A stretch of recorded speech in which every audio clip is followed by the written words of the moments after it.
નમસ્તે મિત્રો, આપ જોઈ રહ્યા છો ભારતીય જનસંદેશ સમાચાર। હું છું દિનેશ કુમાર બાબરિયા, ભાવનગર। નમસ્કાર દર્શક મિત્રો, નવા વિડીયો સાથે આપ સૌનું હાર્દિક સ્વાગત છે। હું છું સોલંકી દર્શના। ગોધરાથી દાહોદ તરફ જતા નેશનલ હાઈવે પર આજે વહેલી સવારે એક અત્યંત કરુણ અને કાળજું કંપાવી દેનારી ઘટના સામે આવી છે।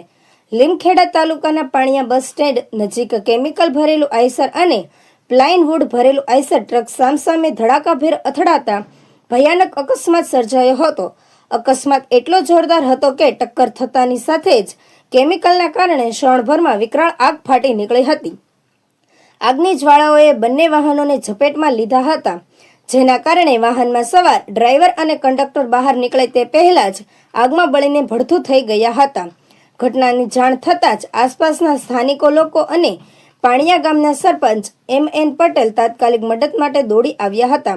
બનાવની ગંભીરતાને ધ્યાનમાં રાખીને લીમખેડાના મામલતદાર શ્રી અનિલ વસાવા તથા લીમખેડા પોલીસ સ્ટેશનના PI સંદીપ વસાવા પોલીસ કાફલા સાથે સ્થળ પર પહોંચી ગયા હતા અને કાયદાકીય કાર્યવાહી હાથ ધરી હતી।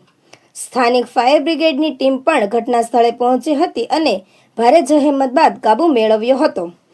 હાલ પોલીસે મૃતદેહ પોસ્ટમોર્ટમ અર્થે ખસેડી આગળની કાર્યવાહી હાથ ધરી છે।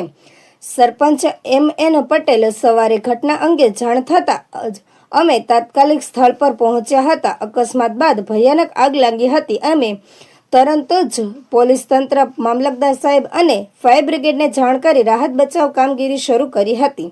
નેશનલ હાઈવે પર બનેલી આ ભયાનક ઘટનાથી સમગ્ર પંથકમાં અરેરાટી વ્યાપી ગઈ હતી।